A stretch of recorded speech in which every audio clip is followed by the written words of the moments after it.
Bem-vindos ao segundo episódio do Medicina Sem Bula. Falar sobre Setembro Amarelo é falar sobre a vida em sua forma mais preciosa. É entender que cada pessoa tem o seu valor no mundo e que pedir ajuda não é sinal de fraqueza. Por isso, falar de Setembro Amarelo não é apenas um meio de conscientização, mas é uma forma de olhar para si com mais acolhimento e compaixão. Por isso, passo a palavra aos meus convidados para que eles possam trazer cada uma de sua vivência e atuação da área. Boa noite a todos, Boa ou bom noite. dia, boa tarde, onde quer que você esteja escutando isso. Eu me chamo Gabriel, sou médico da Estratégia de Saúde da Família, aqui em Barra do Garças. Atuo também no CAPS semanalmente, faço atendimentos lá. Tenho uma pós-graduação em Psiquiatria do Adulto e sou apaixonado pelo tema. Saúde mental para mim é fundamental. E espero contribuir com o nosso bate-papo, com a nossa conversa. É isso. Olá a todos que estão aí nos ouvindo. Agradeço aqui o convite já de antemão da Univar, dos Acadêmicos de Medicina. Eu sou Aliceia, enfermeira psiquiátrica pela USP de Ribeirão Preto, e é um prazer imenso estar aqui nessa roda hoje falando de algo que, nós trabalhamos já há tanto tempo, com tanto carinho, e precisamos ainda trabalhar muito mais e contribuir ainda mais com essa questão da saúde mental, da nossa e de toda a nossa comunidade. Eu sou a Rafa Mendes, sou concursada do município desde 2012, sou neuropsicóloga, sou psicóloga clínica e amo esse tema, acho um tema super delicado, mas que a gente precisa desmistificar algumas coisas, né? A gente não tem noção, né, da incidência desse tema, então setembro vem aí para que a gente consiga falar mais abertamente sobre isso. Obrigada pelo convite, eu estou feliz em poder contribuir, em poder aprender, vai ser legal o nosso papo aqui. Rafa, pensando no fortalecimento dos vínculos, né, que é uma das coisas que fazem o ser humano se sentir valorizado. Quais são as formas, assim, de trazer esse acolhimento dentro de uma consulta, bem como psicóloga mesmo, assim, com esses pacientes? Como é que você faz o fortalecimento do vínculo? No que se refere a especificamente essa temática, a gente percebe uma dificuldade dessas pessoas de procurar ajuda, né? Então, é mais um motivo para que a gente fique em alerta dos sinais que essas pessoas possam apresentar, para que a gente consiga ajudá-las, né? Elas, na maioria das vezes, estão sem energia, algumas são acometidas por transtornos mentais, que faz com que elas nem busquem mesmo ajuda. Então, o papel do psicólogo é, principalmente nesse caso, de acolhimento, de tentar ressignificar algumas crenças, alguns traumas, fazer com que essas pessoas entendam, descubram novas maneiras de enfrentar, né, de ressignificar mesmo algumas questões, para que elas consigam ver ali uma luz no fim do túnel, né, que muitas vezes elas não enxergam mais. O fortalecimento do vínculo é a base nesses casos de tentativa de suicídio, de ideação, né? Então, fortalecer o vínculo é a gente fortalecer a saúde mental dessas pessoas, né? É criar apoio, amparo, né? Fortalecer vínculos familiares, de amigos, no trabalho, né? Tudo isso é fundamental para a gente ter sucesso na busca pela valorização da vida. E pensando assim, como é que você faz a diferenciação desse paciente dentro do consultório? Ele tem alguns sinais específicos que ele dá? Então, quando ele vai ter aquela primeira consulta com você, ele já vai em busca de melhorar a saúde mental ou ele chega com outras queixas e você, como médico, já observa ali de cara? Débora, as duas coisas acontecem. Na realidade, quando a gente pensa sobre esses pacientes com vulnerabilidades emocionais, né? a maioria deles não procura ajuda, né? Tem um estudo publicado em 2017, é meio antiguinho, mas ele traz essa informação que a cada 17 pacientes, só um vai ter acesso a um médico, enfermeiro, psicólogo, né? A grande maioria das vezes, esse paciente, essa pessoa, né, ela vai estar aí em sociedade, não vai procurar ajuda especializada. E esses sinais de vulnerabilidade emocional, eles têm que ser percebidos por todo mundo, né? Na rede, Não né? só médicos, enfermeiros, psicólogos, né? Dentro de casa. Então, acho que a gente falou já sobre bastante coisa, mas aqueles transtornos mentais, que a gente sempre bate a tecla em cima, transtornos mentais e pensamentos de suicídio, ideação, enfim. É importante, sim, mas também existem diversos outros sinais que esse paciente pode estar apresentando, né? Ele pode passar por uma violência extrema e não necessariamente ter um transtorno mental associado, bullying, isolamento social,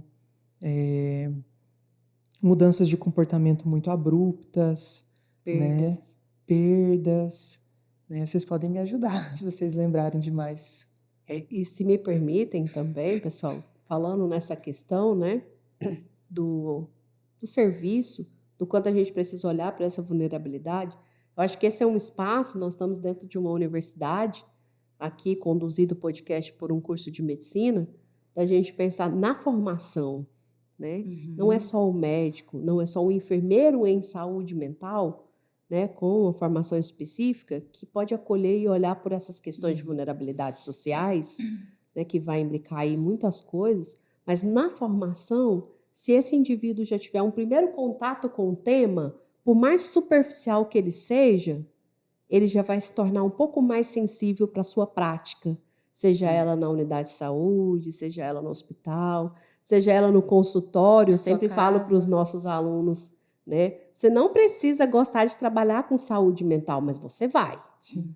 Até na sua clínica de estética, se for essa sua, né, definição de trabalho, que hoje está super em alta. Você vai ouvir. E até para ouvir, a gente tem que ter estratégias, ferramentas, né? Porque senão a gente acaba piorando a condição do indivíduo, se a gente não sabe ouvir. Então, a gente precisa saber ouvir, acolher.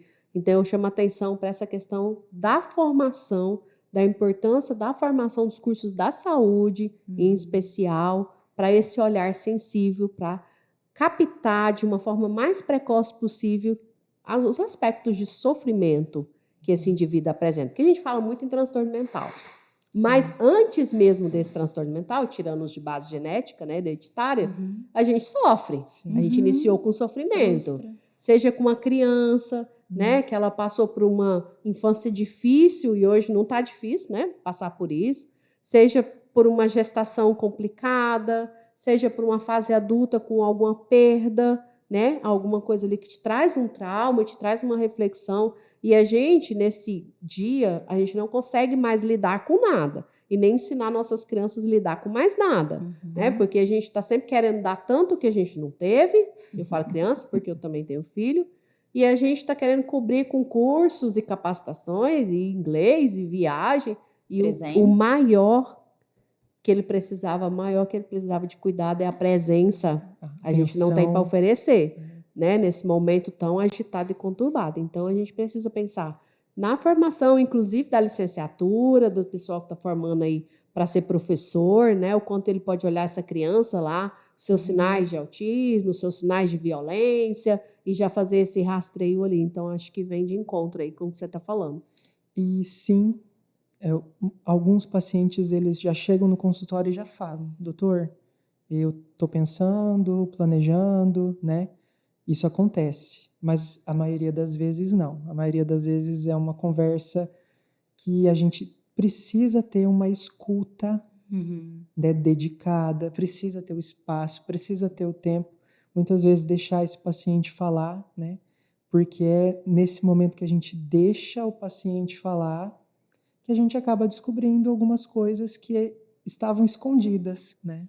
E para além de consultório, né, eu vejo que nós estamos numa fase, numa época, numa era, onde as pessoas não enxergam mais as outras, onde as pessoas estão muito envolvidas em suas próprias vidas e elas não têm mais um olhar para o outro, né? Então, assim, para além de nós da saúde, eu ouso dizer, né, que enquanto ela falava, eu pensei nas nossas casas, porque às vezes eu tenho uma condição de identificar isso dentro de um consultório, mas às vezes lá em casa eu não estou tão atenta, né? Eu estou negligenciando ali algum tipo de atenção para o meu filho, naquele olho no olho, né, que a gente perde muito.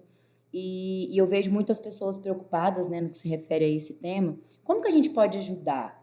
O que que a gente fala se alguém chegar para a gente e falar, nossa, eu estou pensando em tirar minha vida, eu acho que é muito mais sobre acolher. E eu sempre falo uma coisa: se você não sabe o que falar, não fala nada, escuta. Essas pessoas estão precisando serem ouvidas, acolhidas, enxergadas, né? Então, eu acho que é esse papel humano que a gente tem deixado de fazer o básico e está indo muito para além, sendo que a gente está muito aquém, né? E tem regredido muito nessa parte. Puxando essa fala dela, o Ministério da Saúde mesmo, ele trabalha com 4 pontos, né? Na perspectiva da prevenção do suicídio, ele trabalha com os 4 pontos. Então, ouça. Então, se eu não sei dizer nada, eu apenas ouço, né? Proteja, busque ajuda e acompanhe.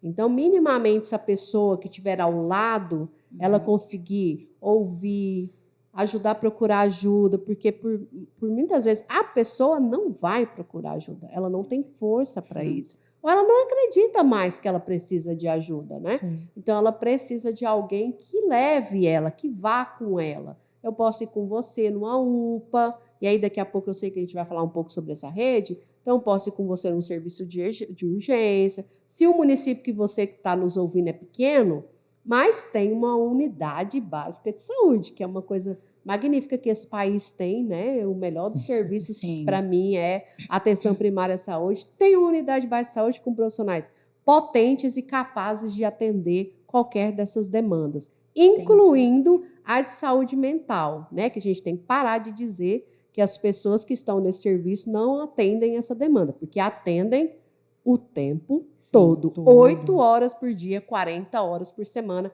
e sabem que estão atendendo essa demanda. Não desconhecem que existe essa demanda. Pesquisa já realizada pelo nosso grupo e outros grupos já identificou que os profissionais reconhecem a existência dessa demanda, por mais difícil que seja, que para mim, enfermeira psiquiátrica, para o doutor do CAPS, para a doutora da psicologia, é difícil. É difícil também para o meu colega que está lá na PS, mas ele tem as estratégias também e as formas de encaminhar se isso for necessário. Pensando num paciente que chegou ali na sua triagem, um paciente que está com a demanda emocional e com um momento de crise, qual que é a forma que o enfermeiro pode atuar para ajudar esse paciente a gerenciar aquele momento de crise, a entender e compreender aquela demanda emocional que ele está tendo? Porque geralmente esse paciente ele já chega ali com a necessidade tão grande de falar e muitas vezes ele não fala, que é o que acontece, né, com a maioria dos pacientes que estão ali pensando coisas negativas sobre a vida. Como é que você faz esse acolhimento desse paciente que chega ali numa triagem? Débora, então, nós já pegamos, inclusive, né, em prática com os alunos de enfermagem, pacientes em crise emocionais, porque a gente tem que separar as comportamentais, das agitações e das emocionais para a gente pensar nessas emergências, né, que levam a essas crises. Então, em crise emocional, chorando muito. Então, primeiro a gente precisa de um lugar reservado, a gente precisa de parar o que está fazendo. É a unidade básica de saúde, não tem nada de urgência acontecendo, tudo é necessário, mas não é urgente. Então, a gente pode parar, pegar uma sala, deixar esse paciente tocar, fazer uma massagem, que muitos, né, por muita crise nervosa, eles enrolam a mão, ficam muito agitados, oferecer uma água, deixar que essa pessoa chore, e aí, a partir daí, ver se ela está disponível para falar, porque às vezes ela está chorando muito, tudo que ela precisa é um toque, um momento, mas ela não está pronta para falar. E você diz para ela que você está ali, vai continuar ali. Se ela tiver um momento oportuno de retornar para conversar, a gente conversa com ela. Óbvio que eu não estou falando de uma pessoa que está se falando, já está falando que vai se que já tem um plano, que já tem tudo construído, porque a gente sabe que existe uma etapa, né? Então, ele pensa, ele idealiza, ele planeja e, se a gente não tomar atitude, ele tenta, né? E pode até executar. Então, ele tem todo um percurso. Então, se eu identifiquei que ele está num caminho mais, né, vamos dizer, avançado desse planejamento, eu preciso ter atitudes profissionais para protegê-lo, porque ele não está no momento oportuno para decidir sobre isso, né? Então, aí a gente quebra questões do sigilo profissional, eu posso fazer contato com a família, eu posso chamar uma ambulância, né, se eu tiver isso disponível, e encaminhá-lo para um setor de emergência. Então, quando a gente pensa em crise, aí eu preciso entender se a crise é emocional, aonde que ela está, onde que ele se encontra, e o risco que ele traz para si e também para o outro. Aí isso vai definir o meu manejo e a minha conduta. Mas, de primeiro, respondendo a sua pergunta, é o acolher que vai fazer toda a diferença, né? De criar esse vínculo ali com ele. Rafa, e dentro da psicologia, existe alguma técnica de enfrentamento que a gente pode levar para o paciente, para ele ter um momento ali de ressignificação do que ele está sentindo? Eu acho que depende muito do que chega, né? Da demanda do que chega, do discurso de cada um.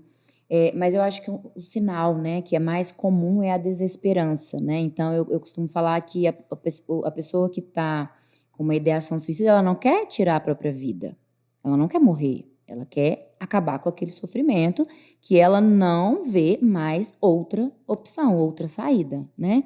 Então, a gente precisa entender o que levou, né? Porque você falou agora mesmo da questão do bullying, né? Tem pessoas que arrastam isso ali desde uma infância, que nunca foi olhado e que na vida adulta acontecem coisas que potencializam, né? Ou que faz aquilo emergir de uma maneira muito difícil, que ela não consegue lidar. Então, vai depender muito da demanda que chega, do discurso do paciente, para a gente criar ali junto algumas estratégias, ferramentas, para que ele ressignifique as suas questões. Então, como você bem comentou, né, é importante trazer esse paciente para perto e fazer uma valorização, né, trazer ali para ele um sentido novo, né, é fazer ele entender que a vida dele importa, que ele é importante, que muitas vezes é, como você comentou, uma desesperança, né, uma falta ali de apego, né, de se sentir acolhido, de fato. E em relação, dentro da atenção primária, pensando no CAPS, e também na estratégia de saúde da família, quais são os braços do SUS que fazem esse elo com a comunidade, esse elo de saúde? O primeiro elo, o elo ideal, é a atenção primária, né? É a UBS. Então, se a gente conseguir prevenir, né, esse paciente de chegar nesses pensamentos, até na execução, é o ideal, né? O mundo ideal. Identificar a demanda logo no começo, que é um desafio da medicina, uma escuta qualificada, né? Isso que a Aliceia falou, da gente ter tempo, é um desafio também, né? Porque as pessoas que às vezes estão na sala de espera não conseguem entender por que é que lá dentro está demorando tanto, né? E aí a gente tem que, como equipe, falar, pessoal, né? Cada pessoa tem uma demanda diferente. Então, eu acho que o primeiro braço é a atenção primária. Mas existe o CAPS, né? O CAPS, ele é um centro de atenção psicossocial. Ele tem profissionais de diversas formações, médico, terapeuta ocupacional, psicólogo, enfermeiro, né? Técnico de enfermagem, então é uma equipe bem ampla. O paciente, ele tem livre acesso ao CAPS, né? Porta aberta ao CAPS, se ele se sentir, se ele tiver preferência ao CAPS, ou se ele perceber que os sintomas estão mais graves, né? Ele tem esse direito, ele tem acesso a livre demanda ao CAPS. Assim como ele também pode ser atendido na atenção primária e depois de classificado, né, recebido, realizada a escuta, eu posso fazer o encaminhamento também da APS ao CAPS. Mas, na realidade, eu acho que a Aliceia trouxe isso no começo. Toda a rede de atenção psicossocial, né, ela tem que estar pronta para receber esse paciente, seja lá na UPA, né, seja no pronto-socorro, né, seja no CAPS, Na na escola. APS, nas escolas, né, nos centros de convivência, né. Acho que hoje me marcou muito um paciente que eu atendi hoje, um idoso, e uma consulta de hiperdia, né, de diabetes e pressão alta. Ele estava muito ansioso, assim, angustiado, e aí ele relatou: eu perdi um dinheirão, caí num golpe, né. A gente também tem que ter esse olhar para essas pessoas idosas, né, para as crianças que são mais vulneráveis, né. Receber esse idoso, classificar ele adequadamente, encaminhar quando necessário, tudo faz parte e é um desafio da medicina, né. E é um desafio porque eles não têm uma fala, né, eles não chegam lá e falam: "Ah, então", a criança, por exemplo, eu estou dentro das escolas, eles não vão chegar com uma fala de sofrimento, eles vão dar sinais, né, eles vão mostrar no comportamento coisas que a gente precisa estar apto a olhar e identificar para fazer alguma coisa, os encaminhamentos, o atendimento, enfim, né. Idoso também, muita dificuldade de fala. Nessa questão de fazer o encaminhamento da APS ao CAPS, existe sinais de gravidade, que a gente tem que fazer o encaminhamento imediato, né. Eh, uma das principais é aquele paciente com tentativa iminente, né, tentou, né, uma tentativa recente, um paciente, com transtorno psicótico ali no momento, um paciente que está colocando em risco a vida de terceiros, né, um paciente com grave sofrimento, aquele paciente que mesmo bem tratado na PS, houve a falha terapêutica, né, ou quando esse profissional da atenção primária não se sente seguro ou apto a fazer esse atendimento, tem que ser encaminhado, né. A gente não pode desamparar esse paciente, deixar largado. Eu acho importante a gente frisar também que a portaria, né, 3088 de 2011, que vai destinar a rede de atenção psicossocial e vai dizer que assim, ela é brilhante. Na verdade, a história da saúde mental nesse país, ela é brilhante, né? Que ela vem uma luta histórica desde 78 para o que temos hoje. Né? Se você aí está achando que o que temos hoje está ruim, o que temos hoje é maravilhoso em relação à nossa história. Hoje temos uma lei 10.216 que ampara e dá direito às pessoas, né, ao acesso à saúde mental. É amparado por lei, então o profissional não pode querer ou não querer atender. Nós temos um amparo legal. E temos a portaria em 2011 que vai destinar os serviços. E aí lá na portaria são 7 serviços. O primeiro, mais lindo, atenção primária à saúde, né, a atenção básica que está na portaria. Segundo, vai vir atenção especializada, que aí vai entrar os CAPs, né? Então, a portaria, ela nos diz que no CAPs chega, então, o paciente que tem um transtorno grave e persistente. E aí eu gostei muito, né, da fala do Gabriel, tá certo? Uhum. De dizer, né, dar algumas dicas do que é isso, né, do quem é esse perfil de paciente que vai para o CAPS, porque na nossa região, nós somos de Barra do Garça, né, para quem está aí nos acompanhando, Mato Grosso, tem um CAPS do tipo 2, específico para transtornos mentais, em relação a 20 unidades básicas de saúde que temos nesse município. Então, não tem como encaminhar todo mundo que está sofrendo, que chega falando que não está dormindo, para o CAPS, né? Exato. Não dá conta, o município não dá conta. Ansioso. Então, a portaria, ela diz isso, né? Grave e persistente. Mas eu sempre discuto com os alunos assim, grave e persistente para quem? Para quem sofre ou para quem está lá classificando? Porque o sofrimento, a gente, como profissional, às vezes a gente não faz essa para essa reflexão. O indivíduo está dizendo que ele está sofrendo, que ele está com pensamentos, né, perigosos, negativos, intrusivos ali. E eu, na minha classificação da escala linda, que já foi validada não sei por quantos, ele não classifica como grave. Então, eu não posso encaminhar ele. Então, quando você fala, né, pensamentos mais perigosos, já com ideação e plano, né, tentativas, você já dá dicas, né, para os seus colegas e para os alunos da medicina e para nós, profissionais, demais profissionais de saúde, quem é esse perfil, então? e a gente levar em consideração as queixas do usuário, né? O que é grave e persistente. Se ele está me dizendo que ele é grave, eu levo isso em consideração, porque para ele está pesado. Né? Porque sofrer causa muita dor. Não é uma dor que eu vejo no machucado, na minha ferida, né? Tá aqui exposta na minha face. É a dor mais difícil que tem, aquela dor da alma, e ela não se mede. E a gente vive tentando medir em escalas essa dor, né? Faz parte aí da psicometria, tá tudo certo. Não é isso que nós estamos questionando. Só não quero que a gente ultrapasse isso e leve isso como única consideração para dizer que esse indivíduo é grave, sem olhar para ele. Exato. Existe as escalas, elas nos ajudam a direcionar o nosso manejo, mas também a gente precisa olhar para a pessoa, seja ela criança ou idoso. Que o bacana é pensar que sempre que o paciente entra no consultório, eu falo que eu tenho uma leve experiência dentro da odontologia, e as pessoas, como a Rafa comentou, elas sempre dão sinais. Você consegue perceber uma frequência respiratória aumentada, a pessoa está inquieta, consegue perceber a inquietude com os pés, né? Então, às vezes, a pessoa grita em silêncio absoluto. Às vezes, as pessoas têm manchas pelo corpo, né, na pele, que são pedidos de socorro. E como é importante olhar para outra pessoa com um olhar de ser humano, com um olhar de proximidade, com um olhar de empatia. E dentro disso, vi que existe dentro do SUS a RAPS, né? Qual que é a importância da RAPS pensando na articulação do multiprofissional dentro dessas equipes? Eu sou contaminada para falar sobre a RAPS, né?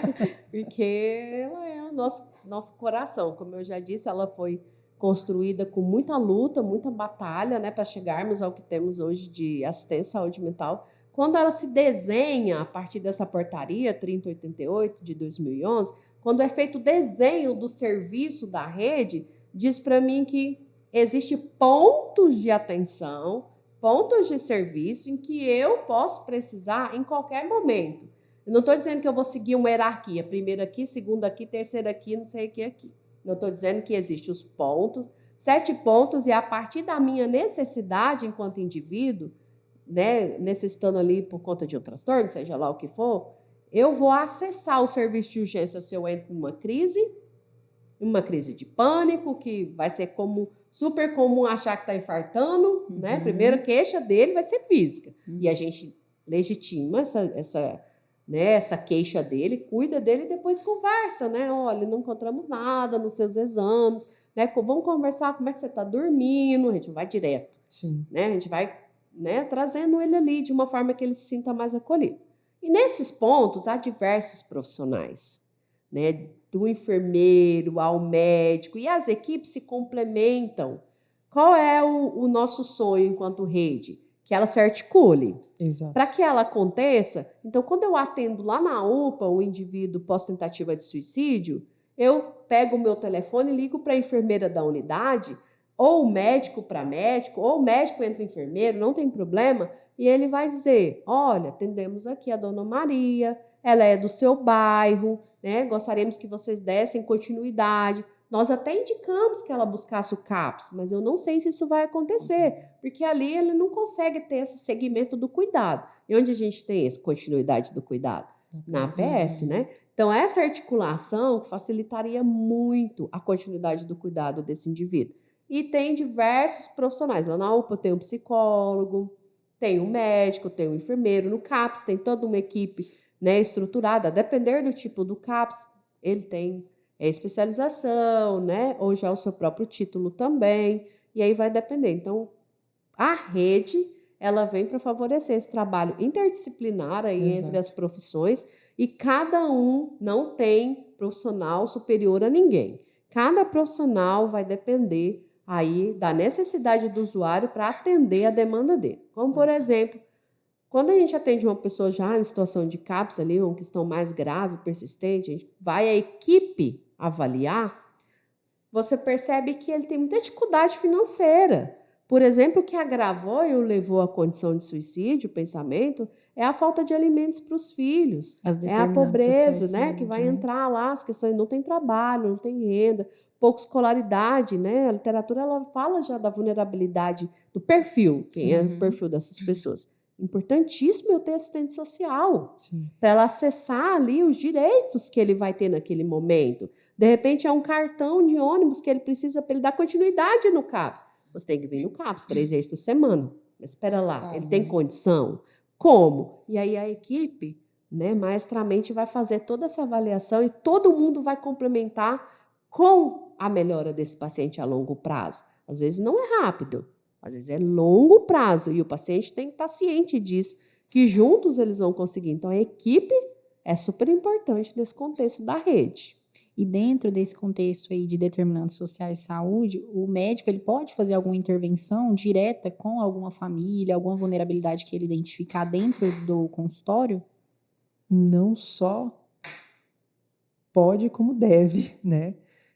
Especialmente na APS, nós temos visita domiciliar, por exemplo, onde a gente tem fácil acesso à rede familiar desse paciente, né? A gente pode intervir, a gente pode encaminhar para assistência social, né? A gente pode fazer pequenas modificações no dia a dia desse paciente e trazer mudança efetiva para ele, né?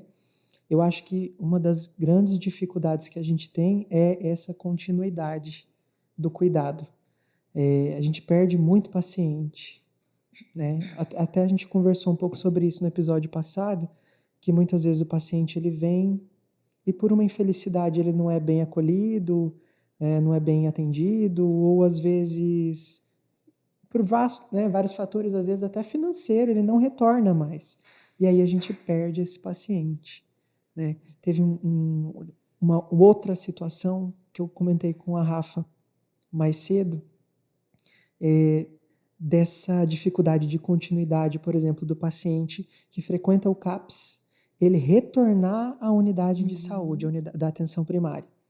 Então, ele tem essa dificuldade, às vezes até a APS não acolhe bem, né? Ele não se sente bem acolhido, né? E às vezes ele tem, aliás, todos temos demandas, né, diversas, uma dor de cabeça, uma enxaqueca, e o que a gente vê muitas vezes é esse paciente ele não retornar para a APS para ele receber esse tipo de atendimento. Às vezes ele acaba retornando só ao CAPS, né? O que acaba surgindo a necessidade, por exemplo, de levar um médico clínico ao CAPS para fazer atendimentos, né, de diversas outras demandas. Então, essa é uma grande dificuldade, continuidade. Rafa, pensando nos pacientes que te procuram ali com demandas emocionais, como é que você faz o acompanhamento de forma contínua? Como os profissionais comentaram, eles têm uma dificuldade muito grande de trazer esse paciente para perto. Isso acontece também dentro do consultório de um psicólogo? Como eu falei, é muito difícil chegar, né, pelo menos na minha experiência clínica, pessoas no consultório, até os depressivos, né, que a gente tende a achar que todas as pessoas que vão chegar ao suicídio obrigatoriamente têm, né, o transtorno depressivo, e não. Até as pessoas com transtorno depressivo não são muito comuns, né, devido à falta de energia, né, desesperança, isolamento. Esse público, quando chega dentro do consultório, que é muito raro, a gente precisa, eu gostei muito da pergunta que você fez antes para o Gabriel, a gente precisa ter um acompanhamento também com as famílias. Se essa pessoa coloca, né, ali durante a sessão, que ela tem uma ideação, a gente precisa ganhar tempo, porque ela está planejando, né? Então, uma das poucas coisas que na psicologia é permitida, essa quebra de sigilo, é quando o paciente coloca em risco a própria vida e quando ele coloca em risco a vida de outras pessoas, né? Então, esse acompanhamento com a família, ele é, sim, muito necessário, e essa continuidade também dentro do consultório, ela é mais complicada. Quais são os sinais que fazem essa pessoa procurar um psicólogo ou não, e quais são os sinais que essa pessoa dá antes de fazer? Você comentou Sim. que muitas vezes elas verbalizam e outras não. Eu até anotei aqui alguns principais, né, que a gente consegue identificar. O primeiro deles, a gente já falou, que é a desesperança, né? A pessoa tem uma dificuldade de elaborar traumas, perdas, questões emocionais. O isolamento social, ele é muito importante que a gente identifique, porque somos seres sociáveis, Então, esse isolamento social, partimos do pressuposto que essa pessoa não se sente pertencente. Então, uma das principais características de nós, seres humanos, que a gente precisa para viver bem, é o pertencimento social. Essa pessoa, ela não se sente pertencente ao grupo, né? Ela está sempre se sentindo inferior, mal, não à vontade em alguns ambientes. Perdas de interesses, né? Por coisas que antes eram prazerosas para elas, agora não mais. Questões com apetite, insônia. Algumas pessoas não tinham questões com sono, passam a ter ou passam a dormir além do que nunca foi comum. Descuido na aparência. E eu acho que esses são os principais que eu consigo identificar. Perda de energia. Vocês conseguem pensar em outro? Eu penso também que varia conforme a idade, né? Então, cada faixa etária vai ter alguns sinais diferentes, né? Na infância, a gente tem essa mudança de comportamento que chama atenção, às vezes uma criança muito agressiva, especialmente crianças vítimas de violência, né, elas mudam o comportamento.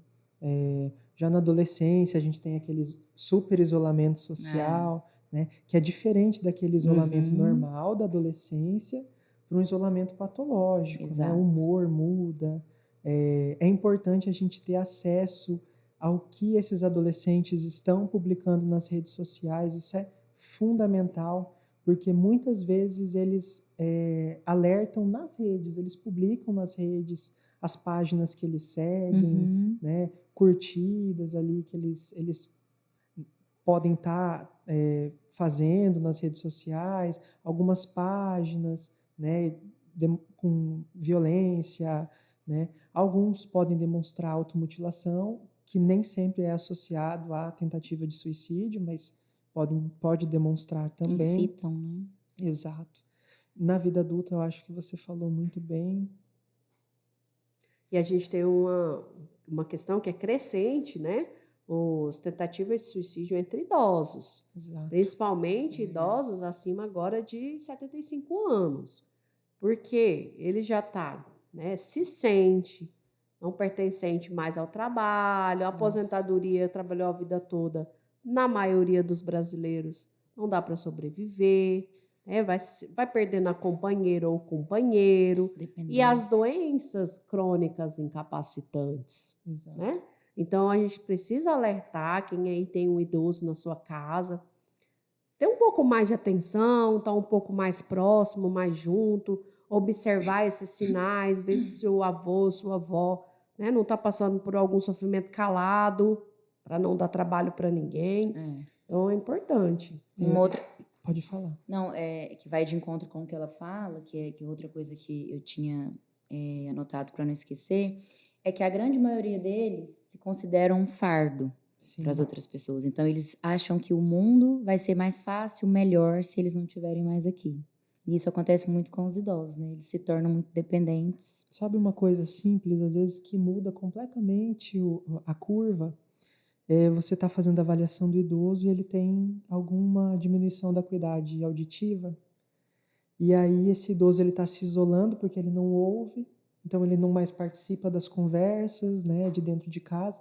Às vezes essa pequena mudança, né, um aparelho auditivo, uma avaliação já faz toda a diferença dentro de casa. Como ocorre a adesão dos psicofármacos dentro da RAPS? Depende também muito dos casos, né? Nós temos pacientes que eles aderem ao tratamento, né, e vão até o fim. É sempre importante explicar para esse paciente que a gente não vai estar paliando, né? Nós não vamos tratar o paciente em 15 dias. Esse tratamento ele é longo, né? Se ele tiver algum transtorno mental, esse tratamento ele é longo, né? Muitas vezes a gente vai precisar da ajuda da família, né, para estar em cima, cobrando a medicação, né? Muitas vezes dos amigos, né, não só dos familiares. Em geral, é uma adesão difícil, para ser sincero, especialmente nos primeiros 20, 40 dias, por conta dos efeitos colaterais, né, de medicações para transtornos mentais, seja depressão, seja ansiedade. Então, muitas vezes, eles não toleram os efeitos colaterais, abandonam o tratamento, e aí, esse médico não presta, não, não deu certo. Muitas vezes eles não procuram outro, né? Muitas vezes eles não retornam para trazer esse feedback, por isso que é importante na consulta a gente explicar, pode haver efeitos colaterais, né? E a gente tem que marcar esse retorno o mais breve possível, para a gente fazer esse segmento certinho, a gente conseguir aderir esse paciente ao tratamento. Eu acho que dentro da RAPS tem as medicações prescritas não rename, né? Que vão estar disponíveis ali de forma gratuita à população, através das farmácias básicas, é importante deixar isso claro. E tem também as outras medicações de gerações diferentes, que vai trazer ali, talvez, efeitos colaterais um pouco menores, né, e tudo, mas é tudo uma conversa entre o profissional médico e o usuário, né, e seus familiares, que na maior parte eles estão com alguém nessa consulta, sobre o custo-benefício dessa medicação, né? Porque não adianta você iniciar com a medicação de ultrageração com baixo efeito colateral, mas que ele não vai ter condição de se manter por custar R$300, R$500 uma caixinha. Exatamente. Né? E às vezes a que está listada lá pelo SUS, ele conseguiria ter esse apoio a longo prazo. Por mais que ela tenha pode ser que ela tenha diferença em relação aos efeitos colaterais, mas existe muita medicação psiquiátrica. Os psicofármacos, eles, né, tiveram um boom em 1950 no Brasil, no mundo, né? Vamos falar no mundo geral, que ele transformou a pessoa com transtorno mental, que até então o único lugar que ela tinha era o hospício, o hospital psiquiátrico, e ficava lá, sim, na maior parte do tempo, né, sozinha, como muitos aí já viu por aí em alguns filmes e tudo mais. Então, os psicofármacos, eles trouxeram vida, eles trouxeram possibilidades de vida para aquelas pessoas, né, se alinharem, se ajustarem, o mais próximo da normalidade do que se considera a população, né? Porque normal não tem ninguém que é normal viver em sociedade, né? Viver em sociedade, e é possível sim. Tanto é que hoje, né, a gente tem, pelo menos a indicação é que não haja, ou haja o mínimo possível, internações em hospitais psiquiátricos. Não vamos dizer que elas não ocorrem, porque elas ocorrem, e há alguns casos que são bem graves, que eles necessitam, mas o que se preconiza na reforma psiquiátrica brasileira é que essa internação ocorra o menor tempo possível, porque esse indivíduo ele preconiza a RAPS, que ele seja cuidado no território, na sua comunidade, em porta aberta, né? Não trancafiada. A nossa luta antimanicomial aí já lutou muito por isso, né? A gente não pode trancar os nossos pacientes, porque eles também são pessoas como nós, com transtorno ou sem transtorno, que necessita de um cuidado especial, que necessita de acolhimento, de vínculo, de amparo, como qualquer pessoa, né? Então, eu acho que os psicofármacos ele tem essa magnífica função aí, foi revolucionário, e hoje ele precisa ser visto também como uma terapêutica, mas não como a única, porque existem os tratamentos farmacológicos e não farmacológicos, que hoje já temos aí as práticas integrativas, acupuntura, terapia comunitária, auriculoterapia, que são alternativas fantásticas também, que nos ajudam a diminuir um pouco a nossa ansiedade, a nossa insônia, né, em diversos âmbitos aí de saúde mental. A psicoterapia, porque nada adianta tomar o medicamento se eu não lido com o que está fazendo eu sofrer. Eu acho que a Rafa pode falar muito mais sobre isso, porque eu preciso criar estratégias, porque o remédio me ampara, me ajuda a melhorar a dormir, ou, né, a ter menos risco de surtos, mas e aquilo que está me incomodando todo dia? O que eu faço com aquilo? Eu tenho que lidar com aquilo. Eu costumo falar que a gente precisa identificar a causa, né? E no que se refere a medicamentos, eu vejo uma dificuldade das pessoas que precisam, né, dos psicotrópicos, porque eles acham que é uma aspirina para dor de cabeça, que ele vai tomar e os sintomas serão sanados, né? E não, existe meia-vida, né? Não sei se é assim que se fala, para que ele comece a... Não gosto dessa palavra porque eu acho que é errado, fazer efeito ali. Eles são imediatistas, né? Eles querem acabar com aquela dor, com aquele sofrimento, então eles têm essa dificuldade. E, por outro lado, outras pessoas resistem muito a começarem a fazer um tratamento psiquiátrico porque fica com medo de ficar dependente do medicamento. Sim. E aí eu falo muito para eles, inclusive hoje eu encaminhei um paciente, que a gente precisa trabalhar em equipe, porque eu não faço a parte deles, eles não fazem a minha, eu fico de cá, tratando essa causa, esses porquês, né, o que levou essa pessoa a chegar até aqui, mas a gente precisa do medicamento em alguns casos, senão a gente não consegue nem acessar essa pessoa, ela nem vai voltar lá, né? Na RAPS a gente fala muito sobre projeto terapêutico singular. A gente individualiza esse usuário, esse paciente, né? E vai adotar as melhores medidas de tratamento para ele. Farmacológica, psicológica, terapias alternativas, complementares. Faz parte, tem que ser feito. Uhum. Eu acho que a gente tem tantas belezas aqui nesse município, nossos municípios, Barra, Pontal e Aragarça, né? Que quando a gente pensa no projeto terapêutico singular para esse indivíduo, e a gente pode pensar nele lá na APS também, para os casos mais desafiadores de saúde mental, né? Propor um matriciamento em saúde mental, uma discussão entre equipes técnicas especializadas, né? Para apoiar a equipe básica. E quando a gente para pensar no projeto terapêutico singular, que é do indivíduo, singular para ele, né? Pensando nas suas próprias necessidades, a gente precisa lembrar também do território. Tudo que tem no território, subir a serra é importante para esse paciente? Então é lindo lá, então que ele, né, tem que resgatar todas essas pequenas coisas que ele gostava de fazer, e nós, no dia a dia, vamos enterrando isso, porque o filho nasceu, o serviço Exato. chegou, a formatura chegou, você gostava de ouvir música, você não consegue ouvir música mais, porque não sobrou nem um minuto do seu dia para fazer uma coisa em prol de si, né? Então, a gente sempre fala, resgatar as boas práticas de saúde mental. O que te dá bem-estar? É plantar a sua planta lá no final, no fundo da sua casa? É tomar um banho? Também não fazer nada?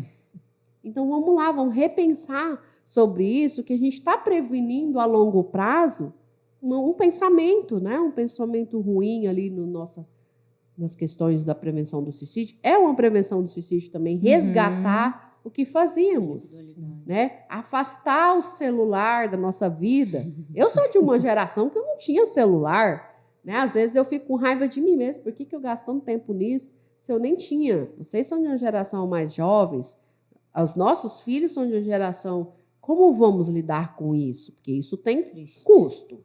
Custa caro. Custa caro, né? Principalmente a Rafa falou do imediatismo. Eu não posso assistir uma coisa completa se eu vou ali e vejo em 30 segundos. Estou achando que eu estou sabedor daquilo que está sendo falado ali. Eu dou até palestrinha aí no meio dos grupos. E isso é um problema grave social, que já é, inclusive, né? Entrou no CID-11 como na lista de dependência, as dependências digitais também. As pessoas estão muito voltadas para fora também, né? Tem muitas pessoas que sentam ali no consultório e a gente pergunta para elas exatamente isso. O que você gosta de fazer? Eu gosto quando meus filhos vão lá para casa. Não, você. O que você gosta? Não sabe. Se perdeu, né? Então, não tem como existir uma saúde mental se eu não olho para mim. Se eu não tenho um autoconhecimento, se eu não sei o que eu gosto, se eu não sei o que me faz feliz, para onde eu quero ir, que relacionamento. Por que eu tô nesse relacionamento? Porque é o pai dos meus filhos. Você gosta dessa pessoa? Vocês conversam? Vocês têm uma relação? Porque também o que a gente mais vê são pessoas dividindo o mesmo teto que não se relacionam. Vamos longe, não. Filhos, né? A gente que, entre aspas, somos responsáveis por eles, mas assim, tá cada um no seu quarto. Então, a gente tá olhando para quê? Pro externo, né? E aquilo que tá ali dentro tem passado despercebido aos nossos olhos. Isso tem um preço? Exatamente. E cada vez mais a gente está criando gerações que não lidam com frustrações. Não lidam. Né? A famosa modernidade líquida, Essa é a minha teoria de vida. vida. E vocês chegam na faculdade, a frustração é no primeiro dia que entra, né? E aí a gente, como educador, a gente precisa parar, ajudar vocês a lidar com frustração. E sim, na faculdade que estamos aqui no ambiente universitário, né?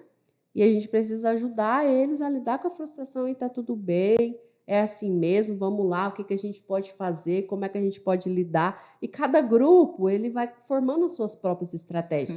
E se tornam profissionais muito maduros, muito diferentes do que entraram. Mas é um processo. E que bom que nós, na universidade, podemos, né, na maioria dos professores, preceptores, né, oportunizar esse processo de crescimento. É um crescimento. É um crescimento e é um crescimento muito doloroso, né? Porque crescer não é um processo linear. Ao longo, né, das nossas frustrações, que a gente aprenda a ressignificar as nossas dores e entender que elas fazem parte do processo, como você comentou, e usá-las como degrau e não como pausa. Porque algumas vezes a gente pensa que aquilo ali vai paralisar e que não vai evoluir de uma. Isso. Sim. Só que, na verdade, é uma intensificação desnecessária. A gente pode ressignificar aquilo e usar como um degrau, como algo que vai te alavancar, que vai te dar outras oportunidades, abrir. Eu gosto muito de falar que quando uma porta se fecha, sempre abre uma janela. Então, que a gente aprenda a ressignificar os nossos momentos de dor e que use isso como degrau e não como frustração absoluta. Eu gosto sempre de falar que a grande questão da vida não são as coisas que nos acontecem, né? É aquilo que a gente faz com o que nos acontece. Então, é tudo isso aí, ó. Todas as nossas frustrações que a gente ressignificou, tudo aquilo que nos aconteceu e a gente foi lá no fundo do poço, deu a volta por cima e se fortaleceu. É aquilo que a gente faz e o quanto a gente se fortalece com cada uma dessas coisas. Eu brinquei que a minha teoria de vida, a questão da frustração, porque exatamente as crianças hoje em dia não são frustradas. Então, eu estou dentro das escolas, então qualquer coisa que foge um comportamento à regra é algum transtorno. Não, essa criança tem TOD, não, essa criança tem TDAH. Não, essa criança não tem limite. Então, ela não foi aprendeu a frustrar, a se frustrar, porque o se frustrar faz com que a pessoa crie estratégias para que ela consiga lidar com aquilo. E ela vai entender que eu consegui. Aí entra autoestima, entra autoconfiança, né? E aí ela vai lidar de maneira muito mais leve com tudo o que tem acontecido. Hoje em dia, não. Eu vejo adolescentes que o menino gosta dela e não gosta de mim, a pessoa vai lá e desespera e pula na ponte. Entende? Então, não estão sabendo lidar com coisas pequenas, não vão saber lidar com as grandes. E, Rafa, pensando nas redes sociais, a gente sabe que hoje em dia a gente passa muito tempo nas telas. Como a gente pode administrar esse uso do celular de maneira que não influencie tanto a nossa saúde mental com comparações? Ótima pergunta. Gostaria de saber a resposta.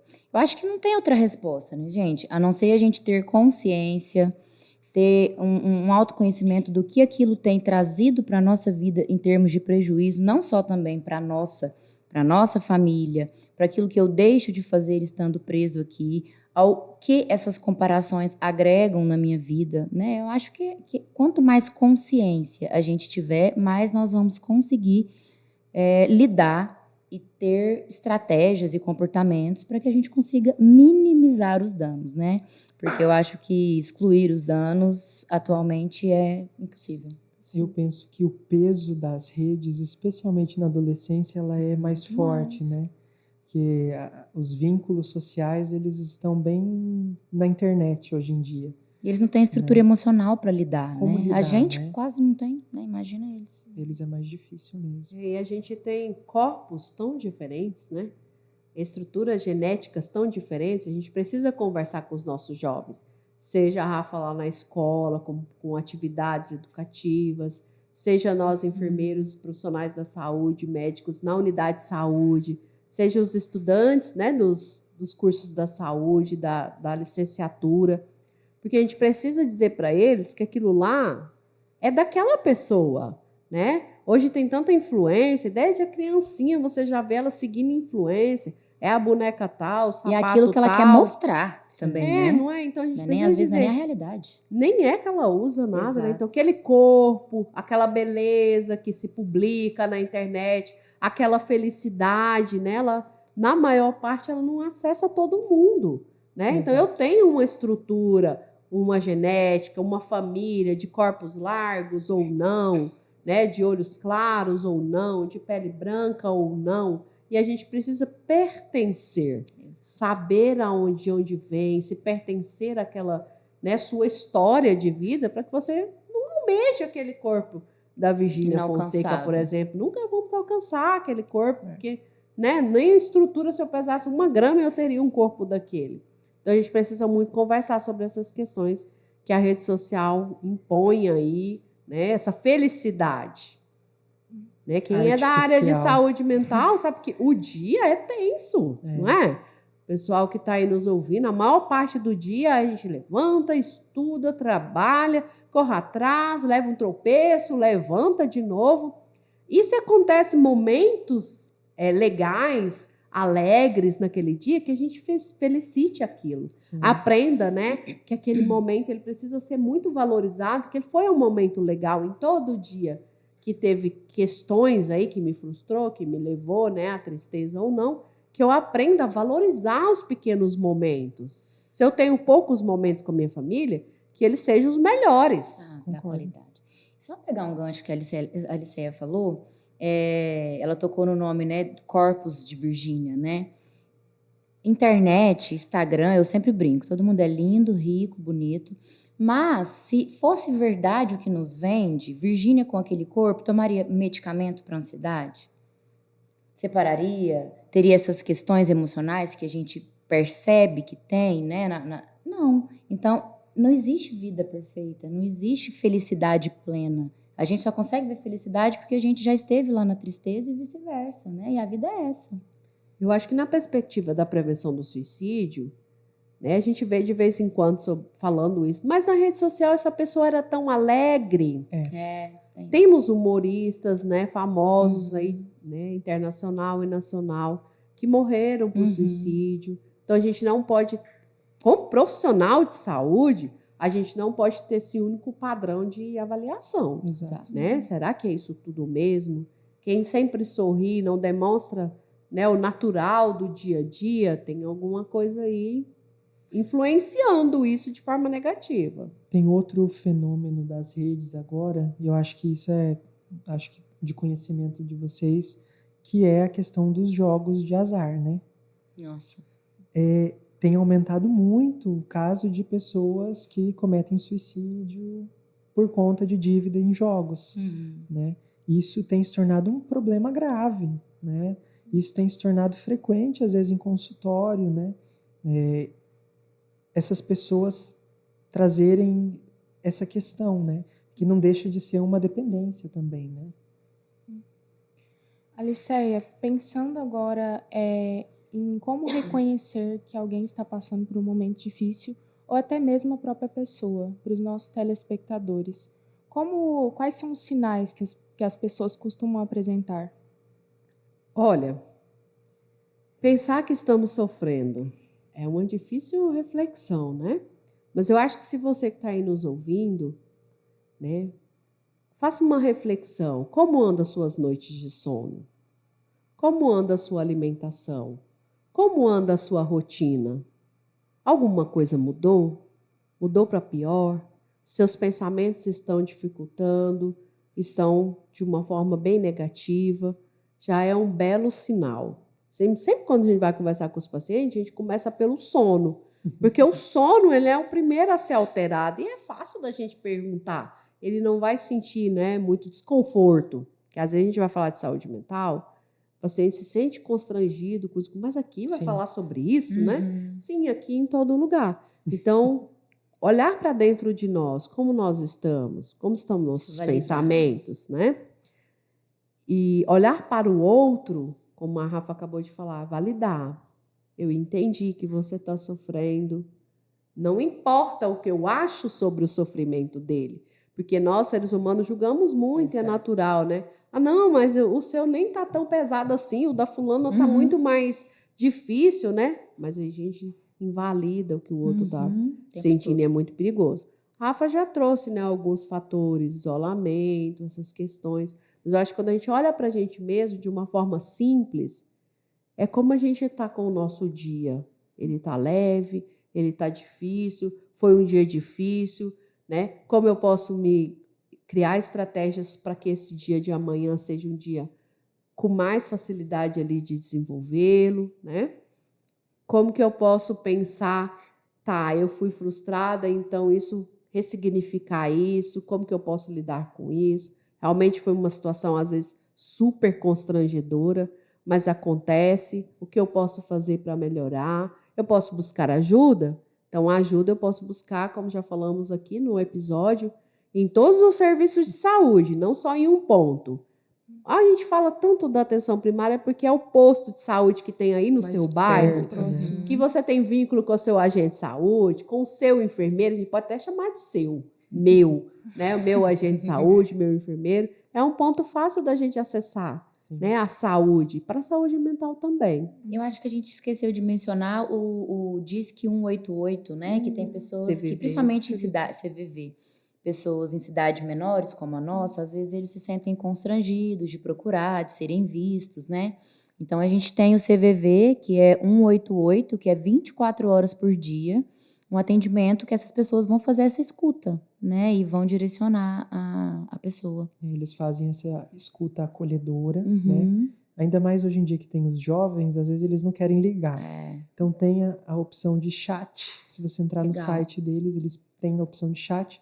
É um horário diferenciado, né? Não é 24 horas, mas tem essa opção. Então, para quem quer mandar mensagem, né? Conversar por texto, é uma uhum. possibilidade também. É um padrão, né? É. Dos jovens. É muito interessante isso que a Rafa apontou, poucos minutos antes, é que as pessoas ainda têm um preconceito muito grande com a questão da psiquiatria, da psicologia, da saúde mental como um todo. E quando a gente fala disso, é difícil para a pessoa mesmo reconhecer esses padrões e procurar uma ajuda. Então, isso de ter uma comunidade, de ter a UBS próxima, de ter pessoas que estão ouvindo, é muito importante, né? A rede de apoio, né? E pensando agora em crianças e adolescentes, a gente sabe que a gente se molda muito na adolescência e na infância, né? E muitas das experiências que a gente traz, né? Que a gente traz para a vida adulta, vieram lá da infância. Como a gente pode auxiliar esses pais a não deixar essas crianças trazerem experiências tão negativas para a vida adulta? Eu vou soltar um ponto que eu acho importantíssimo. Primeiro é conversar com o seu filho, né? Abrir o diálogo, trazer essa criança, esse adolescente para a conversa, falar sobre morte, né? Tirar esse tabu de cima da mesa, né? Que não pode falar sobre morte. Não, isso tem que ser falado, né? De uma forma clara, que essa criança participe, que ela fale o que pensa, porque isso é importante também, né? E eu penso que os pais precisam participar dessas redes dos filhos, sejam as redes sociais, participar ativamente, por exemplo, na escola, conversar com professores. Eu penso que é por esse caminho. Presença, né? A gente tem falado muito aqui no podcast hoje, é a presença que faz a diferença na vida de qualquer pessoa, seja da criança, do idoso. A criança, ela está em formação de caráter, de personalidade, então tudo vai influenciar. Quando a gente estava falando que ele já acessa ali o celular, né? E não estou falando que está errado não, porque às vezes a gente que é mãe, precisa tomar um banho, quer comer alguma coisa, né? Conversar com a amiga. Conversar um pouquinho, Respirar. mas passar 8 horas, 6 horas Tudo frente a excesso. um celular, a um tablet, a uma televisão, o que essa criança está sendo moldada? Como é que ela está sendo moldada? Moldada, né? Pelos desenhos, pelos personagens, pelos influenciadores, que tudo precisa, tudo quer, diferente da sua realidade, tão distante da sua realidade, e aí ela não consegue alcançar e aí os pensamentos, né? Então eu não posso ter e tudo. A gente se engana que não falar sobre morte em casa vai proteger essa criança. Mas essa criança ela tem acesso a tudo nas redes Mas, sociais. na verdade, quem tem a dificuldade são os próprios pais, né? Sim. A gente não fala porque a criança tem dificuldade, a gente fala porque nós temos dificuldade de Sim. falar sobre isso. Os adultos limitam, né? Mas a criança ela vai ali no Instagram, no TikTok, ela tem acesso a tudo. E que tipo de material ela tem acesso? Jogos preocupantes, né? A gente já teve jogos, inclusive, Violentos. jogos que levavam ao suicídio, que muitas crianças e adolescentes perderam a vida, né, por esses Tem. motivos. Tem uma rede social, que é o Discord, que é assim, uma tristeza, né? São aqueles desafios que levam assim, crianças ao extremo, né? Adolescentes ao extremo. Então, isso, primeiro, os pais precisam conhecer, né? Precisam estudar um pouco sobre o tema, também para chegar e conversar com essa criança e esse adolescente. A infância é um chão que a gente pisa o resto da vida, né? Então, daí a importância da gente estar presente muito mais do que em qualquer fase, né? E acho que antes de conversar, a gente precisa olhar, porque eu vejo que é algo que antecede, né? Os pais não estão conversando, ou porque muitos têm dificuldade mesmo, né, gente? A gente vê muitas pessoas com dificuldade de comunicação, principalmente mais antigamente, as pessoas mais rústicas, digamos assim, porque foram o que eles receberam. Então, eu acho que é o enxergar mesmo o filho. Que às vezes eu posso ter uma dificuldade de comunicação, mas se eu estou ali assistindo o desenho que ele está assistindo, eu estou tendo noção do cunho que aquilo pode estar significando para ele. Eu estou conversando com a colega, a mãe de um colega, para entender o que é que eles estão fazendo, né? Então, é aquilo que a Aliceia falou, é presença. Eu preciso estar atenta o tempo inteiro e se tratando da idade, né? Já que estamos falando de criança, eu preciso monitorar aquilo ali mesmo. Eu preciso pegar. Tem aplicativos hoje em dia que a gente consegue fazer essa monitorização, né? De tempo, de qualidade, de bloquear alguns conteúdos, né? Então, eu acho que isso é fundamental. Eu não sei em que momento que a gente começou a dar espaço, né? É meu espaço. Respeite o meu espaço. Tranca a porta do quarto, né? Meu telefone. Para começo de história, quem deu o telefone foi o pai e a mãe. Que ele não está trabalhando para comprar. Nem o telefone, nem o tablet, nem a televisão smart. Ou os dois, ou até mais, né? Lá no próprio quarto. Então, a gente, como pai, somos responsáveis por essa criação. Então, a gente precisa estar monitorando mesmo. Até essa de espaço não, querida. Aqui, se quiser, dessa forma, né? Aí já aprende que já lida com a frustração ali também. Uma ótima oportunidade para lidar com a frustração. Exatamente. E, Rafa, você falou que você tem atuado em escolas, né? E quando a gente fala dessa criança e desse adolescente que apresenta alguma vulnerabilidade emocional, quais são os sinais que ela costuma apresentar dentro da comunidade escolar? Eu acho que tudo aquilo que foge da normalidade, do perfil daquela pessoa, né? Porque normalidade, o que é normal para mim? O que é normal para você, né?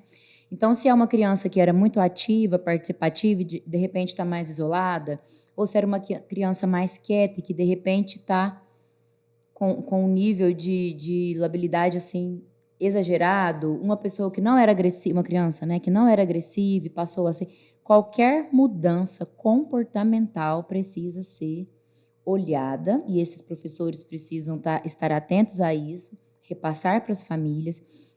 A maior dificuldade que eu vejo, né, na minha prática dentro das escolas é exatamente essa comunicação pais e escola. Os pais estão tirando de si a responsabilidade por essas crianças e atribuindo à escola, e não, cada um tem um papel, né, diferente. E então eu acho que é esse olhar também, esse estar atento para que a gente consiga identificar, né, qualquer comportamento que fuja da normalidade daquela criança precisa ser investigado.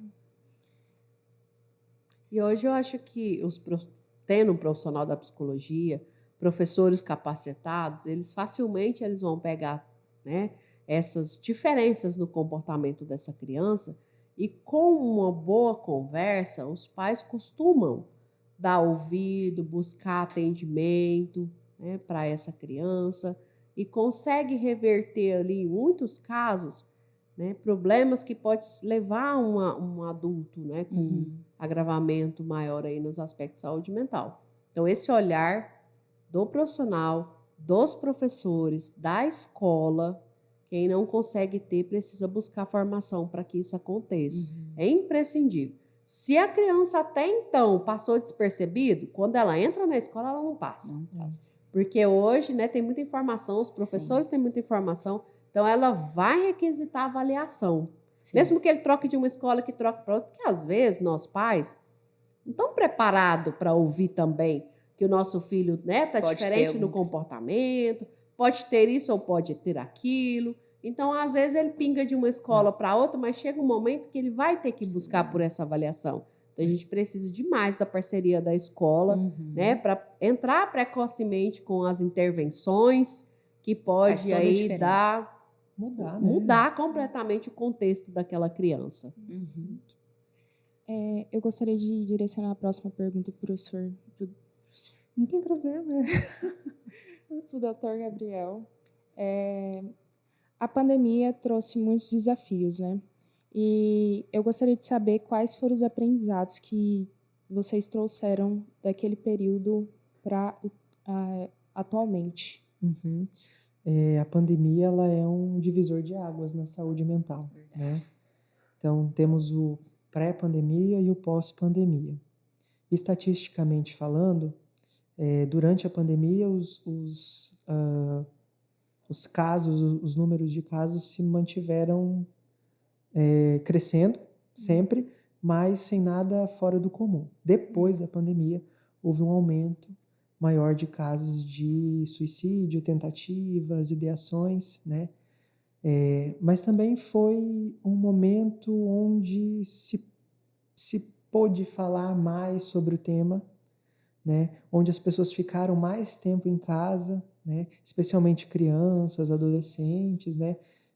Tivemos a oportunidade, muitas famílias tiveram a oportunidade de ter uma maior convivência com essas crianças, né? Então, eu vejo bons aspectos, né, pós-pandemia e também outros não tão bons assim. Posso só complementar? A gente está falando muito de enxergar, né, de olhar o outro, e eu acho que a pandemia, as pessoas foram obrigadas a olhar para os seus Conviver. relacionamentos, foram obrigadas a olhar para os filhos, elas foram obrigadas a conviver.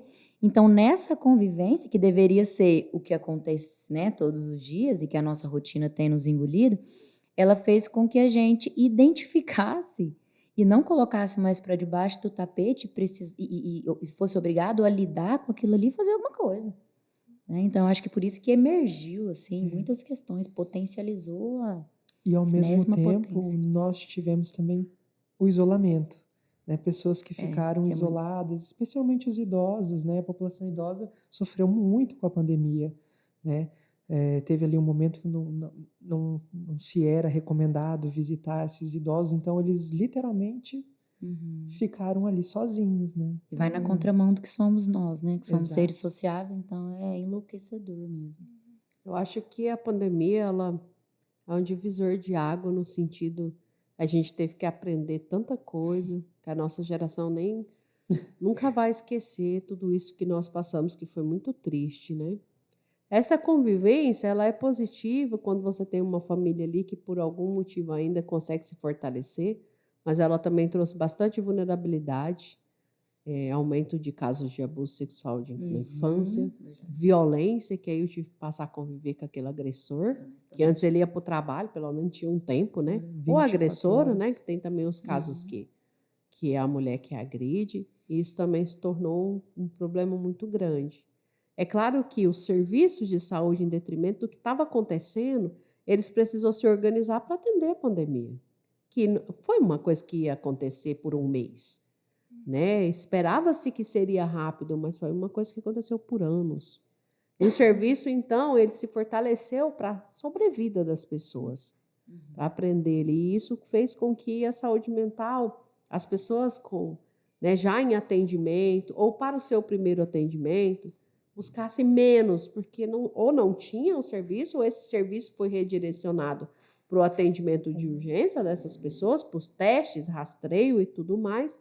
E isso dificultou um pouco o atendimento de saúde mental, que aos poucos, né, tem se buscado as forças. Hoje a gente tem uma PAC que vai construir, né, a nível federal mais de 100 CAPs no Brasil. Então, hoje a gente tem políticas se fortalecendo novamente para as questões de saúde mental, para o fortalecimento da rede de atenção psicossocial, né, que está aí na nossa comunidade para esse atendimento. Então, aos poucos, agora, em 2025, a gente começa a ver tudo se movimentar em favor, né, de fortalecer essas redes de saúde e, consequentemente, nosso atendimento, nosso acesso ao serviço de saúde.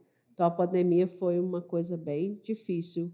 Eu espero que as próximas gerações não vivam Não. todo esse A gente transtorno. já viveu tantas coisas nessa geração. E para te fazer uma última pergunta, Aliceia, em relação ao autocuidado. A gente fala tanto de valorização da vida, mas poucas pessoas sabem práticas acessíveis e simples para poder autovalorizar a própria vida. Quais você consegue falar que são práticas mais Falamos acessíveis? agorinha um pouquinho sobre isso, né? Que é as coisas fáceis do dia a dia que esquecemos. Não sei aonde colocamos ela na caixinha aqui na cabeça, mas vamos lembrar, você que está aí na sua casa, o que você gostava de fazer? Ou gosta, que te dá bem-estar? E não custa caro, né? Não estou falando de pagar academia, não estou falando de comprar um medicamento top lá, né? De sem efeito colateral. Estou falando do que você gostava de fazer, jogar bola com os amigos, tomar um banho quente, ouvir uma música, tocar seu violão, que está até, né, lá no seu sótão enferrujado. Então, Encontrar com os resgatar o vizinhos. autocuidado, ele vem do que eu faço para me cuidar, né? É passar um batom se eu gosto, porque tudo que eu vou me cuidar precisa fazer sentido para a pessoa. Às vezes a gente vê o padrão maquiada aí de batom, mas a pessoa não se vê dessa forma, né? Mas ela usa um calçado confortável, faz a caminhada que ela gostava de fazer e pelo tempo não consegue mais fazer. Então, acho que é olhar para as práticas que traz bem-estar, que promove saúde, consequentemente promove saúde mental no nosso, né, na nossa vida. As mais pequenininhas que você gostava, resgatar isso. Veja lá, sua plantinha que você gostava de plantar, seu canteiro. Tente resgatar, tente pensar aí comigo nesse momento. Que eu gostava de fazer, que me dava bem-estar, que por questões da rotina eu não consigo mais fazer. Tente pegar resgatar uma dessas ideias que veio na sua cabeça aí agora. Coloque ela em prática. O esporte, né? O exercício físico, isso é tão importante, gente, né? Ah, eu não gosto de academia, mas eu gosto de pedalar, eu gosto de nadar, eu gosto de jogar vôlei, eu gosto de jogar Correr, gente. futebol, Correr é uma coisa tão... Alimentação também é algo comer muito bem, importante. tomar um bom café da manhã. Tomar um sol. com a Sol, família. vitamina D que temos, né? Estamos aqui em Mato Grosso, um sol para cada um e mais para uns. O sol é importantíssimo, né? Liberar vitamina D e nos dar energia para o nosso dia a dia. Doutor Gabriel, podemos falar também sobre vida acadêmica. Sabemos que acadêmicos costumam, principalmente do curso de saúde, costumam se sentir muito sobrecarregados e muito, de certa forma, se sentem necessitados de ter uma certa perfeição. Desempenho, né? A cobrança pelo desempenho. Sim.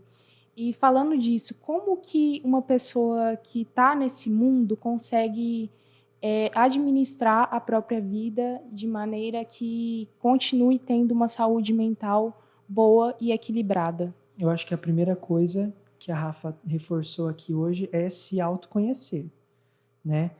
Conhecer os seus limites, né? Conhecer até onde eu posso ir, quantas horas eu consigo estudar por dia sem comprometer uma atividade física, sem comprometer uma boa alimentação, sem comprometer uma qualidade de vida ali com meu pai, com a minha mãe, com a minha avó, com meu tio, com meu amigo, com a minha amiga, né? A gente precisa, isso faz parte, esses vínculos fazem parte, né? Eu sei que a faculdade, a escola, o mestrado, ele exige da gente, né? Porque são coisas que têm tempo. Então, elas precisam cumprir tempo. Mas a gente nem sempre responde a esse tempo. E a gente precisa, muitas vezes, parar e falar, não, eu não estou dando conta, hoje eu não vou fazer isso, hoje eu vou deixar para, né, vou deixar para amanhã, vou descansar um pouco, vou ler um livro que eu quero, sem ser da faculdade, né, vou assistir um filme, vou no cinema, vou chamar alguém para ir tomar um sorvete comigo, né, isso tem que ser feito, porque isso é humano, né? Nós somos humanos. Eu sei que a saúde, né, os profissionais de saúde, eles carregam muito aquele peso do cuidado com o outro, né? Mas se a gente não cuida de nós mesmos, a gente não tem como cuidar do outro. Exatamente. Né? Há vários fatores nessa sua questão, porque eu posso ter um estudante ou universitário, né, que é o primeiro contato dele sozinho, agora ele tem a sua casa, agora ele pode administrar a sua vida. Não tem mais a mãe para dizer, o pai para dizer, ou o companheiro lá, a sua companhia que tinha. Então agora ele tem um risco aqui de se envolver em coisas como álcool, que é crescente no meio universitário, Droga. né? Drogas, maconha e outras drogas, tabaco e seus derivados.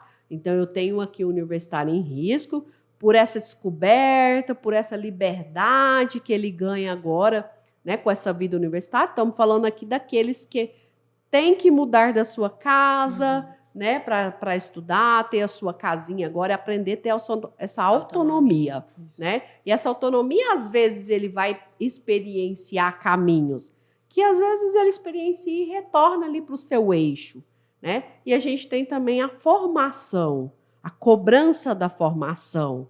Né? Porque, às vezes, nós, familiares, esperamos que ele seja o exemplo, que aprendemos lá na escola a competitividade da nota 10, do melhor da sala, isso já é ensinado na escola. O certificado do melhor aluno, né, que eu acho isso muito perigoso na infância, já projetar o melhor aluno com o certificado, que parece inofensivo, Mas e não é.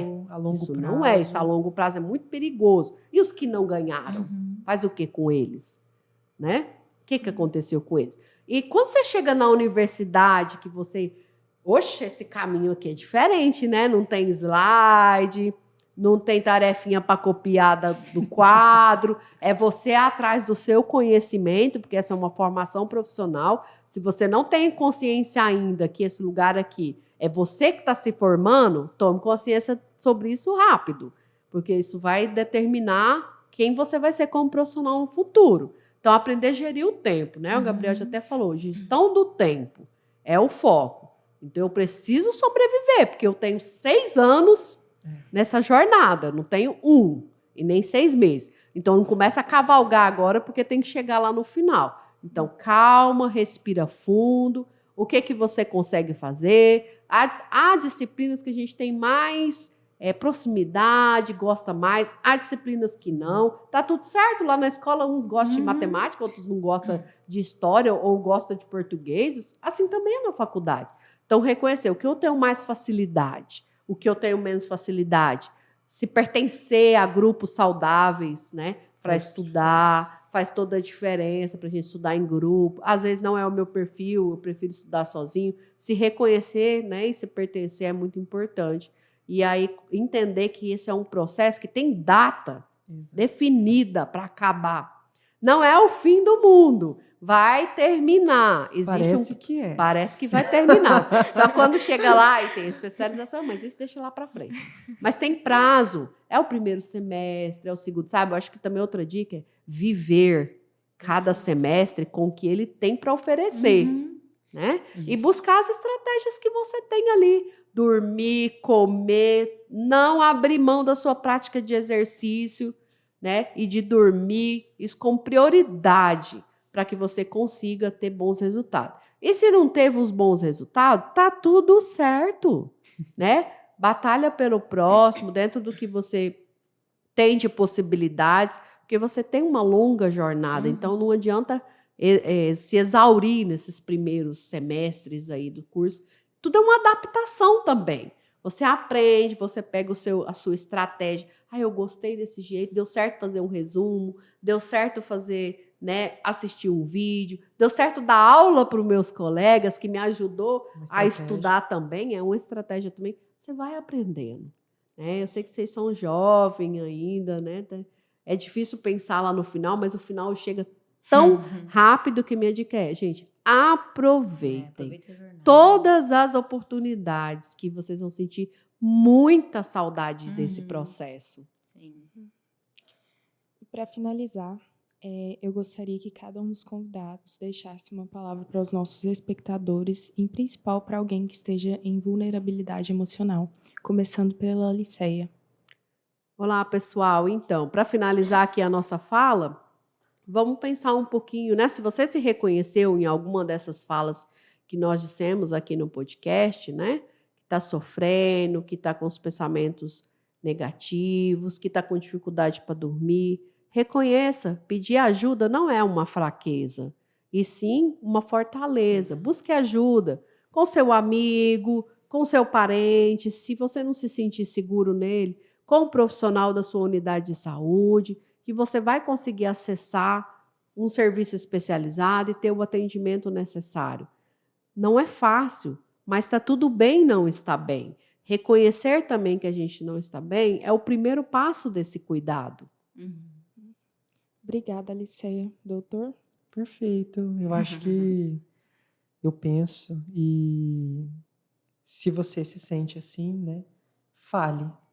Eu acho que é o principal resumo da nossa conversa hoje, é fale, se conheça, né, se perceba, né, também olhe em volta, né, para o seu pai, para sua mãe, para o seu avô que está ali, para sua avózinha, né, para o seu professor, né, para a tia da cantina, né, para o seu porteiro, né, para o rapaz que limpa ali a grama, né, perceba, olhe em volta, né, olha a riqueza que a gente tem em volta, né, as pessoas que estão ao nosso redor. Então isso é importante também.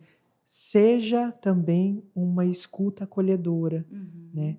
Se alguém vier até você, escute, né? Ah, não sei o que fazer? Tudo bem, agora você sabe como encaminhar, né? Aonde encaminhar. Mas escute, né? Especialmente vocês, meus acadêmicos queridos, né? Quando a gente estiver lá na prática e surgir essas questões, né, na frente do paciente, a coisa mais preciosa que a gente pode fazer é parar e escutar. Né? Esquece ali fora que tem paciente esperando e tudo mais. Escute, dê esse presente para essa pessoa, né? Seja presença ali naquele momento. Isso vai mudar com certeza a vida de alguém, né? Obrigada, doutor. Rafa? Setembro Amarelo é um tema tão sensível, né, gente? Porque eu acho que é algo que vai muito ao contrário da vida, né? A gente fala de pessoas que estão pensando em tirar a vida, né? Então, isso não é o natural. Então, por isso que isso é um tema muito sensível que mexe muito com a gente. E pensar que a cada 4 segundos no mundo uma pessoa tira a vida, a gente consegue entender a magnitude do que significa essa dor, né? Então, são muitas vidas que a gente perde por segundos aí. E como a gente falou, né? Tem até aquela frase, né? Que eu não vou lembrar literal, mas que fala exatamente isso que o Gabriel falou, que eu acho que é o interessante para todas as pessoas, né? Domine todas as técnicas, como é que é o resto? Saiba todas as técnicas, domine todas as teorias, mas na frente de um ser humano seja apenas um outro ser humano, né? Perfeito. Que olha, mas que além do olhar, que ele consegue enxergar essa pessoa. E que a escuta, hoje em dia, nessa era que nós estamos vivendo, eu acho que é o principal comportamento e carinho que a gente pode ter para com as outras pessoas. E uma outra frase que é um clichêzão, mas que eu amo, faça com o outro aquilo que você gostaria que fizesse com a gente. Eu brinco sempre que eu acho que o mundo estaria salvo se cada um de nós escutasse assim como gostaríamos de ser escutado, pensássemos nos nossos filhos, nós que somos mães, como a gente gostaria que os nossos filhos fossem tratados e tratássemos as pessoas e os filhos das outras pessoas. Perfeito, muito obrigada. Hoje a gente falou sobre valorização da vida, sobre acolhimento. Eu gostaria de frisar que caso algum dos nossos espectadores precisem, procurem ajuda e falem. E pessoas que têm alguém que está passando por isso, escutem. Muito obrigada a todos. Assim se encerra o segundo episódio do Medicina Sem Bula.